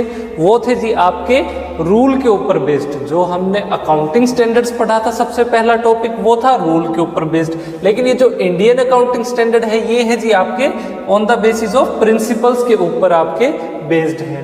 अब इंपॉर्टेंट पॉइंट देखिए, हमारे देश में एक कंपनीज एक्ट है 2013 के अंदर जो पास हुआ था, ठीक है। कंपनी एक्ट क्या कहता है कि ये जो इंडियन अकाउंटिंग स्टैंडर्ड्स है ना, ये किन किन कंपनीज को फॉलो करने हैं। सबसे इंपॉर्टेंट बात देखिए, वो कंपनी जो भी स्टॉक एक्सचेंज के अंदर क्या है, लिस्टेड है, यानी आपकी जो स्टॉक एक्सचेंज, जैसे कि आपकी बॉम्बे स्टॉक एक्सचेंज, BSE, आपकी NSE, नेशनल स्टॉक एक्सचेंज, ये जितने भी स्टॉक एक्सचेंज है जिनके अंदर आप क्या करते हैं, ट्रेडिंग करते हैं, आप इन्वेस्टमेंट करेंगे, तो उन स्टॉक एक्सचेंजेस में जो जो कंपनीज लिस्ट हैं, उनको कौन सा अकाउंटिंग स्टैंडर्ड्स वाला मेथड फॉलो करना है, आपका इंडियन अकाउंटिंग स्टैंडर्ड्स का। दूसरी बात, वो कंपनी जिनकी नेटवर्थ क्या हो, 250 करोड़ हो या फिर क्या हो, उससे ज्यादा हो, उनको भी कौन सा अकाउंटिंग स्टैंडर्ड फॉलो करना है, आपका इंडियन अकाउंटिंग स्टैंडर्ड। तीसरी चीज, ये उन कंपनीज पे भी अप्लीकेबल होगी जो कि क्या है, होल्डिंग कंपनी हो, सब्सिडरी कंपनी हो या फिर ज्वाइंट वेंचर कंपनी हो। कैसे? देखिए, मान लीजिए कि मेरी नेटवर्थ 250 करोड़ है और मैं क्या करता हूं, मैं ऐसी कंपनी खरीद लेता हूं जिसकी नेटवर्थ है 5 करोड़ रुपए। तो अब वो जो 5 करोड़ रुपए वाली कंपनी है, उसको भी हमारे इंडियन अकाउंटिंग स्टैंडर्ड्स को फॉलो करना होगा। या फिर मैं क्या कर देता हूं, अपने कोई ज्वाइंट वेंचर कर लेता हूं किसी दूसरी कंपनी के साथ। वो कंपनी जो दूसरी कंपनी है, वो तो इंडियन अकाउंटिंग स्टैंडर्ड्स को फॉलो कर रही है, मैं नहीं कर रहा। अगर मैंने उसके साथ ज्वाइंट वेंचर कर लिया तो अब मुझे भी ये इंडियन अकाउंटिंग स्टैंडर्ड्स को फॉलो करना होगा। इन्हीं को क्या होगा, मुझ पर भी ये अप्लीकेबल है। तो अब तक हमारी गवर्नमेंट ने टोटल कितने इंडियन अकाउंटिंग स्टैंडर्ड्स को हम इशू किया है, नोटिफाई किया है, वो है जी आपके 41। तो सो फार अब तक आपके 41 अकाउंटिंग स्टैंडर्ड्स हैं जो कि क्या भारत सरकार क्या कर चुकी है, नोटिफाइड कर चुकी है। तो स्टूडेंट्स, ये था आपका इंडियन अकाउंटिंग स्टैंडर्ड्स का मीनिंग। इसको अगर आपसे क्वेश्चन में पूछ लेता है what is Indian accounting standards, तो आप इसको क्या कीजिए, एक्सप्लेन कर दीजिए। चलिए जी, अब हम समझते हैं आपके ऑब्जेक्टिव्स क्या क्या है इंडियन अकाउंटिंग स्टैंडर्ड्स के। देखिए सबसे पहले तो आप इनके ऊपर इंपॉर्टेंट मार्क कर लीजिए। आपसे इंडियन अकाउंटिंग स्टैंडर्ड्स के ऑब्जेक्टिव पूछ ले, आपसे खाली अकाउंटिंग स्टैंडर्ड्स के ऑब्जेक्टिव पूछे जाए, या फिर आपसे IFRS international financial reporting standards के ऑब्जेक्टिव पूछे जाए, सबके सब बिल्कुल सेम है। आपको एज इट इज लिखना है, कोई भी इवन की वर्ड का भी इसके अंदर डिफरेंस नहीं है, सब क्या है सेम बिल्कुल। इसलिए बहुत इंपॉर्टेंट है, एग्जाम में आने के पूरे चांसेस है। अब समझिए कौन से। सबसे पहला जो ऑब्जेक्टिव हमारे इंडियन अकाउंटिंग स्टैंडर्ड का, वो क्या करना है, एंश्योर करना uniformity in the financial statements. Uniformity आप कैसे एंश्योर करोगे, जब आप क्या करोगे, अपनी फाइनेंशियल स्टेटमेंट्स को प्रिपेयर करोगे। आपको फाइनेंशियल स्टेटमेंट्स को प्रिपेयर करते वक्त और उनको प्रेजेंट करते वक्त आपको क्या ध्यान रखना है कि वो सारी की सारी क्या हो, यूनिफॉर्म हो, सेम हो, यानी सभी के ऊपर इक्वल। जो हमने यहाँ 41 अकाउंटिंग स्टैंडर्ड्स जो बनाए थे ना यहाँ पे हमारे अपने गवर्नमेंट ने, वो क्या हो, सबकी सब क्या करती हो, अप्लाई करती हो, तभी क्या होगा, हमारी फाइनेंशियल स्टेटमेंट्स यूनिफॉर्म दिखाई देगी, सब क्या होंगी, इक्वल होगी। अगर हमारी फाइनेंशियल स्टेटमेंट्स यूनिफॉर्म होंगी तो दूसरा ऑब्जेक्टिव कंप्लीट होगा, क्या कि हमें क्या करना है, हमें हमारे जितने भी यूजर्स हैं, यूजर्स मतलब स्टेक होल्डर्स, जैसे कि आपके एम्प्लॉयज, आपके क्रेडिटर्स, आपके बैंक्स, आपके मैनेजर्स, आपका ओनर, ये सब क्या है स्टूडेंट्स, ये सब है जी आपके यूजर्स, जिनका हमारे बिजनेस में इंटरेस्ट है, या कहिए ये इनका कुछ ना कुछ स्टेक होल्डर है। तो ये जो सारे स्टेक होल्डर्स हैं जिनका हमारे बिजनेस में कुछ ना कुछ स्टेक है, इंटरेस्ट है, इनको हमें बताना होगा कि हमने कौन सी पॉलिसीज एडॉप्ट की हैं। क्या बनाते वक्त, हमारी फाइनेंशियल स्टेटमेंट्स को प्रिपेयर करते वक्त वो कौन सी हमने पॉलिसीज एडॉप्ट की है, इसकी हमें क्या करनी है, इंफॉर्मेशन प्रोवाइड करनी है। ये किस सेकंड ऑब्जेक्टिव है आपका इंडियन अकाउंटिंग स्टैंडर्ड का। ऑब्जेक्टिव नंबर 3, अगर स्टूडेंट्स मान लीजिए हम क्या करेंगे, अलग अलग अकाउंटिंग पॉलिसीज़ को फॉलो करेंगे। अगर स्टूडेंट्स कोई फर्म अलग अलग अकाउंटिंग पॉलिसीज या अलग अलग अकाउंटिंग प्रैक्टिसेस को फॉलो करती है तो क्या होगा, रिजल्ट्स में कुछ ना कुछ तो डेफिशिएंसी आएगी। किसी एक कंपनी अलग अकाउंटिंग पॉलिसी फॉलो कर रही है, कोई दूसरी कंपनी अलग अकाउंटिंग पॉलिसी फॉलो कर रही है, तो उसमें क्या होगा, एक की फाइनेंशियल स्टेटमेंट अलग बनेगी, दूसरी की अलग बनेगी। ना ये यूनिफॉर्म है ना वो यूनिफॉर्म है। यूनिफॉर्म नहीं है तो कंपेयर कैसे कर पाएंगे, ना इसको कंपेयर कर सकते हैं हम इसके साथ, ना इसको इसके साथ कंपेयर कर पाएंगे, ना किसी तीसरी कंपनी के साथ, इन दोनों को।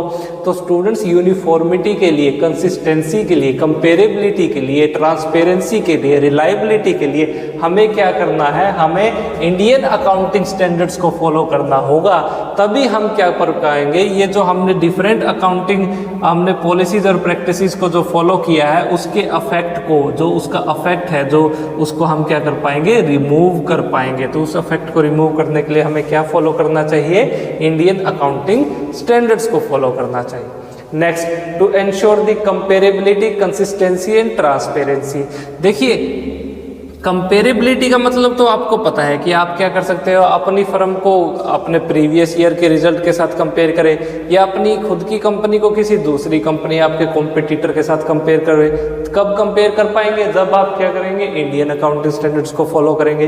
दूसरी चीज़ है कंसिस्टेंसी। देखिए कंसिस्टेंसी का मतलब क्या है, मान लीजिए कि आपने इंडियन अकाउंटिंग स्टैंडर्ड्स को फॉलो कर रहे हैं, ठीक है, इस साल आपने इंडियन अकाउंटिंग स्टैंडर्ड को फॉलो किया, अगले साल आपने मान लीजिए कोई दूसरी स्टैंडर्ड्स को फॉलो करना शुरू कर दिया, तो ये तो कंसिस्टेंसी नहीं हुई ना। कंसिस्टेंसी का मतलब जो पिछले साल आपने फॉलो किया, इस साल भी आप उसी को फॉलो करोगे, मेथड को, रूल को, और अगले साल भी आप उसी मेथड और रूल को फॉलो करोगे, तभी क्या होंगी, आपकी फाइनेंशियल स्टेटमेंट कंसिस्टेंट रहेगी। तो कंसिस्टेंसी के लिए आपको क्या करना होगा, सेम मेथड, सेम रूल्स को फॉलो करना होगा। Third, transparency.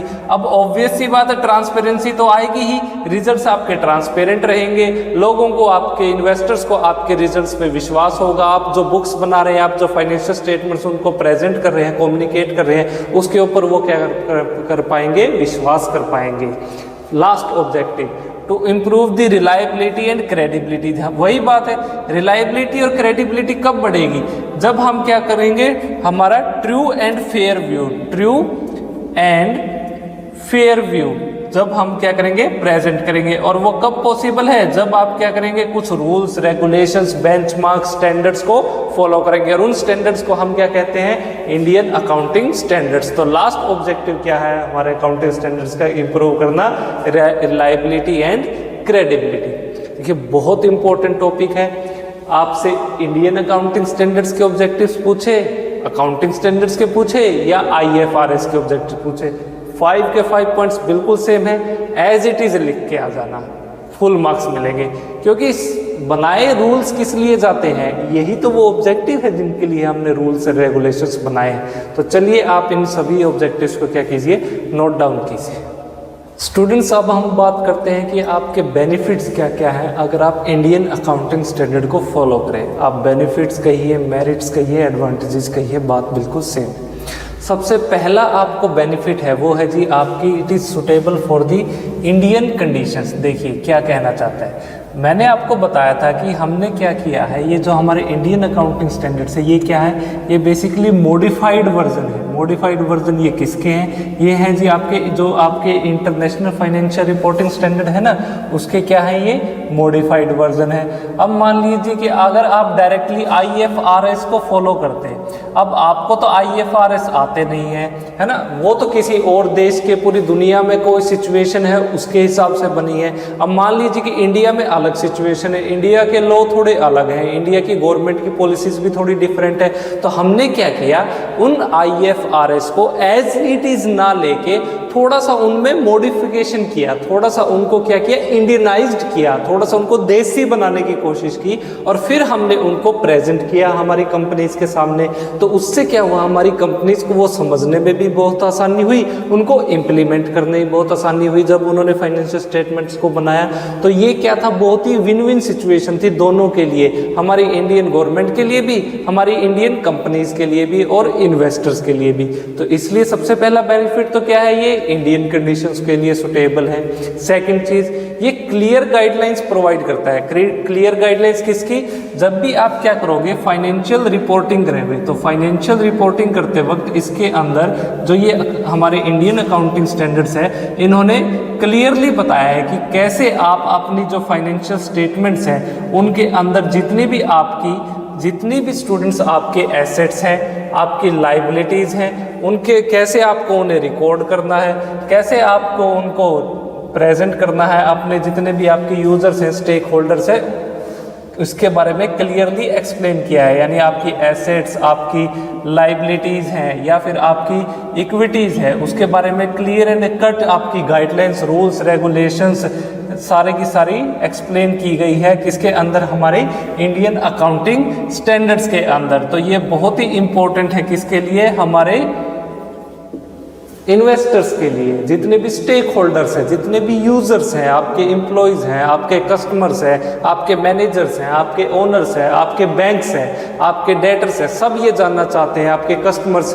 कि हमारी क्या गाइडलाइंस है, कैसे हमने हमारे एसेट को रिकॉर्ड किया है, क्या हमारी फाइनेंशियल स्टेटमेंट है जिसको हमने बनाया है, किन रूल्स को फॉलो करते हुए वो बनाई गई है। तो वो सारी की सारी क्या है, क्लियर एंड कट हमने एक्सप्लेन की गई है हमारे इंडियन अकाउंटिंग स्टैंडर्ड्स के अंदर। चलिए जी, थर्ड आपका इसकी जो बेनिफिट है वो है जी आपकी यूनिफॉर्मिटी। देखिए स्टूडेंट्स, यूनिफॉर्मिटी कब आएगी, जब आप अपनी जो फाइनेंशियल स्टेटमेंट्स को बनाएंगे, आप कैसे बनाएंगे, जब पहली चीज़ तो वो क्या हो, कंसिस्टेंट हो। देखो कंसिस्टेंट का मतलब क्या है कि लास्ट ईयर आपने जिस मेथड को फॉलो किया, जिस रूल को फॉलो किया, इस साल भी आप उसी मेथड, उसी रूल को फॉलो कर रहे हो और नेक्स्ट ईयर भी आप उसी को फॉलो करेंगे। तो मतलब आपकी फाइनेंशियल स्टेटमेंट्स में क्या है, कंसिस्टेंसी आएगी।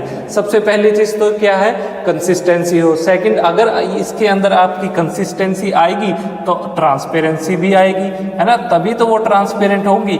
अब लास्ट ईयर मान लीजिए कि आपने मेथड फॉलो किया है डेप्रिसिएशन को निकालने का कोई और, इस साल आपने डिसाइड किया कुछ और, तो मतलब ट्रांसपेरेंसी तो नहीं रही ना। तो ट्रांसपेरेंसी और कंसिस्टेंसी तभी आएगी जब क्या हो, यूनिफॉर्मिटी हो, यानी सभी की सभी कंपनीज एक तरह के रूल फॉलो करके अपनी फाइनेंशियल स्टेटमेंट्स को रिपोर्ट करें, बनाएं। तो उसके लिए उनको क्या फॉलो करने होंगे, हमारे इंडियन अकाउंटिंग स्टैंडर्ड्स फॉलो करने होंगे। चलिए, फोर्थ इसके advantage it is helpful to the investors. Investors के लिए कैसे हेल्पफुल है? देखिए, इन्वेस्टर्स को क्या चाहिए होता है? इन्वेस्टर्स को चाहिए होती है हाई क्वालिटी की इंफॉर्मेशन। हाई क्वालिटी की इंफॉर्मेशन उन्हें तभी मिल पाएगी जब आपकी जो फाइनेंशियल स्टेटमेंट्स है वो क्या हो, 3 चीज़ें होनी चाहिए उसमें। सबसे पहली तो वो क्या हो, उनके लिए रिलायबल हो।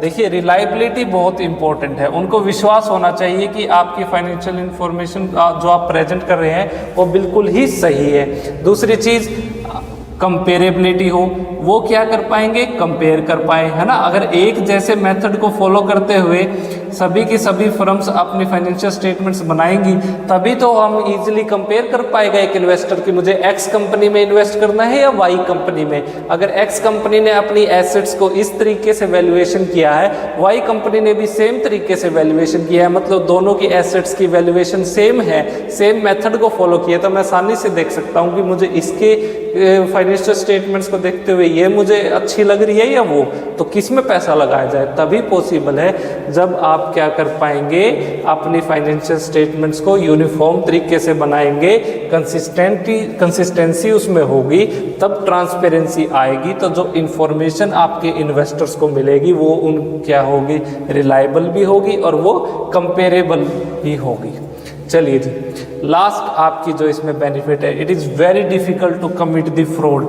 आप फ्रॉड नहीं कर सकते, फ्रॉड करने के चांसेस नहीं हैं, क्योंकि आप जितनी भी आपके अंदर फिगर्स हैं उसके अंदर मैनिपुलेशन होना बहुत ही मुश्किल है। क्योंकि जब आप सेम रूल फॉलो करोगे, जो रूल्स आपको स्ट्रिक्टली अडहेयर करने हैं, जब आप अपने फाइनेंशियल स्टेटमेंट्स को बनाएंगे, आपकी एसेट्स, आपकी लाइबिलिटीज़, आपकी इक्विटीज़ को जब आप क्या करेंगे, रिकॉर्ड करेंगे आपकी बुक्स में, तो किस तरीके से, किस मेथड को, किस सिचुएशन में, किस कंपनी को कैसे रिकॉर्ड करना है, इसके बारे में डिटेल में आपको हमारे इंडियन अकाउंटिंग स्टैंडर्ड्स में, सब स्टैंडर्ड्स में आपको बताया गया है। तो आप फ्रॉड नहीं कर सकते, आप मैनिपुलेशन नहीं कर सकते, ये पॉसिबल ही नहीं है किस सिचुएशन में, आपके accounting standards, Indian accounting standards के केस में।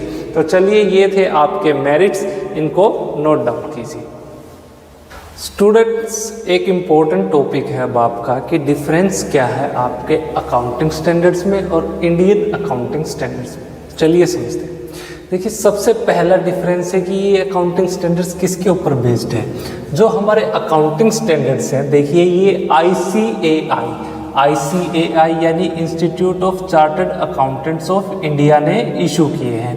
देखिए, ICAI किसका मेंबर है, IASC यानी इंटरनेशनल अकाउंटिंग स्टैंडर्ड्स कमेटी, जो 1973 में बनी थी, है ना।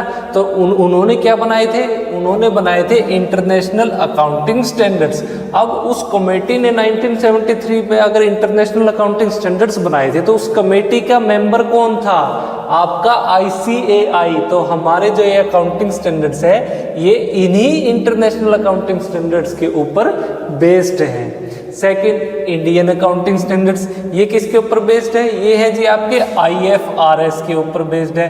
क्यों, क्योंकि ये क्या है, इंडियनाइज्ड वर्जन है। ये स्टूडेंट्स क्या है, ये मॉडिफाइड वर्जन है किसके, आपके IFRS के। इनको हमने क्या किया, देसी लैंग्वेज के अंदर क्या कर दिया, डब कर दिया। एक जैसे आपकी मूवीज है ना, स्पेनिश मूवीज हिंदी के अंदर डब होके आप इजीली देखते हैं, ठीक वैसे ही हमने क्या किया, IFRS के जो इंटरनेशनल फाइनेंशियल रिपोर्टिंग स्टैंडर्ड्स के अंदर जो रूल्स एंड रेगुलेशंस थे, उनको हमने हमारी इंडियनाइज्ड वर्जन के अंदर उनको डब कर दिया, उनको मॉडिफाई कर दिया और बना दिए इंडियन अकाउंटिंग स्टैंडर्ड्स। चलिए, सेकंड, रूल बेस्ड और प्रिंसिपल बेस्ड। देखिए, अकाउंटिंग स्टैंडर्ड्स आपके रूल के ऊपर बेस्ड है। यहाँ पे स्ट्रिक्टली आपको रूल्स एंड रेगुलेशंस को फॉलो करने होते हैं, बहुत ही रिजिड है, कोई भी चेंजमेंट नहीं कर सकते। इसी वजह से ये क्या है, एक तो लॉन्ग है, दूसरी चीज़ ये कॉम्प्लेक्स है, बहुत ही कॉम्प्लेक्सिटी इनके अंदर बहुत ज़्यादा है। सेकंड, जो हमारे इंडियन अकाउंटिंग स्टैंडर्ड्स है, ये आपके प्रिंसिपल्स के ऊपर, सिद्धांत के ऊपर क्या है, बेस्ड है। थर्ड, आपकी फिक्स्ड एसेट्स की आप वैल्यूएशन कैसे करोगे, आप कैसे रिकॉर्ड करोगे।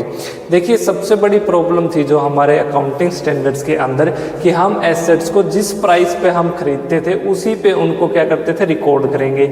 मान लीजिए कि आपने 20 लाख की कोई बिल्डिंग खरीदी, अगर 5 साल के बाद उसकी वैल्यू बढ़ के 1 करोड़ होगी, लेकिन 5 साल के बाद भी आप उसको जो उसकी हिस्टोरिकल कॉस्ट यानी जिस प्राइस पे आपने उसको परचेज किया था उसी पे आप अपने बुक्स में शो कर रहे हो।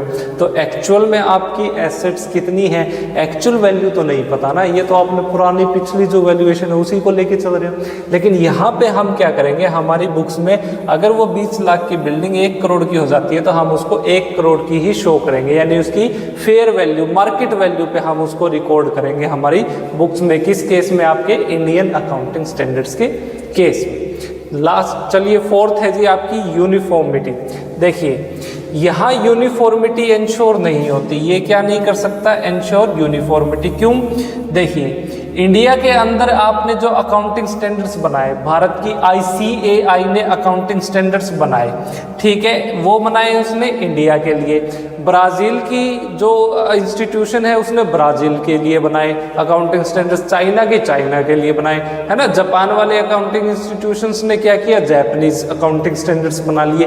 तो इस तरीके से सबने अपने अलग अलग अकाउंटिंग स्टैंडर्ड बना लिए, तो सबकी फाइनेंशियल स्टेटमेंट्स अलग अलग बनेगी क्योंकि अलग अलग रूल्स एंड रेगुलेशंस एप्लीकेबल हैं सबके ऊपर। तो यूनिफॉर्मिटी नहीं रही, इस केस में आपकी यूनिफॉर्मिटी कॉम्प्रोमाइज होती है। वही इंडियन अकाउंटिंग स्टैंडर्ड्स किसके ऊपर बेस्ड है, हमारे IFRS के ऊपर। IFRS पूरी दुनिया में एप्लीकेबल है, हमने क्या किया, बस इनको हमारी लैंग्वेज में, हमारे इंडिया की सिचुएशन में कन्वर्ट किया है। तो इसका मतलब ये, यहाँ जो आपने जो फाइनेंशियल स्टेटमेंट बनाई है इंडिया में, और वो जो अमेरिका के अंदर या चाइना के अंदर जिसने IFRS को फॉलो करके बनाई है, सबकी बिल्कुल सेम है। सबने एक तरह से बिल्कुल सेम रूल्स एंड रेगुलेशंस को क्या किया है, फॉलो किया है। किस केस के अंदर, हमारे इंडियन अकाउंटिंग स्टैंडर्ड्स के केस में ये यूनिफॉर्मिटी को इंश्योर करता है। फिफ्थ आपका जो डिफरेंस का पॉइंट है वो है मल्टीपल रिपोर्टिंग। ऑब्वियस सी बात है, अलग अलग देश अलग अलग रूल्स के हिसाब से अलग अलग अकाउंटिंग स्टैंडर्ड्स बनाएंगे। तो एक कंपनी जो अलग अलग देश के अंदर व्यापार कर रही है उसको जापान के हिसाब से उसके अकाउंटिंग स्टैंडर्ड्स फॉलो करने होंगे, चाइना के हिसाब से चाइना के फॉलो करने होंगे रूल्स एंड रेगुलेशंस, अमेरिका में उसके करने होंगे, इंडिया में अपने करने होंगे। तो उसको क्या करनी होगी, मल्टीपल रिपोर्टिंग करनी होगी। वहीं ऑन दी अदर हैंड अगर वो इंडियन अकाउंटिंग स्टैंडर्ड्स को फॉलो करेगी, तो यहाँ तो हमने IFRS को फॉलो किया ना इंटरनेशनल लेवल पे।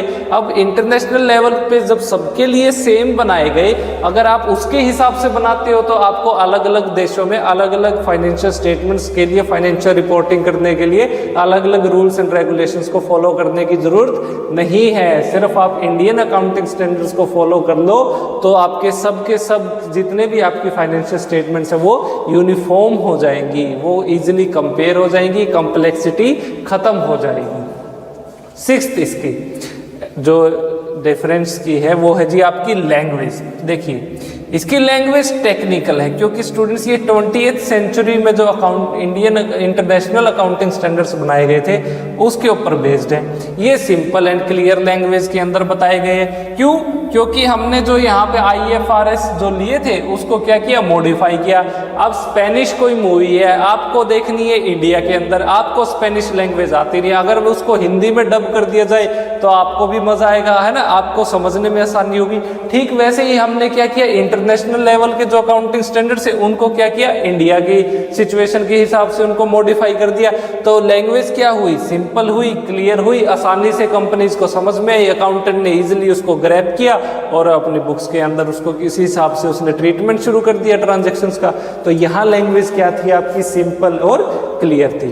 तो स्टूडेंट्स ये था आपका लास्ट टॉपिक जिसके अंदर हमने क्या पढ़ा, डिफरेंस क्या है आपके अकाउंटिंग स्टैंडर्ड्स का और आपके इंडियन अकाउंटिंग स्टैंडर्ड्स का। इंपॉर्टेंट टॉपिक है।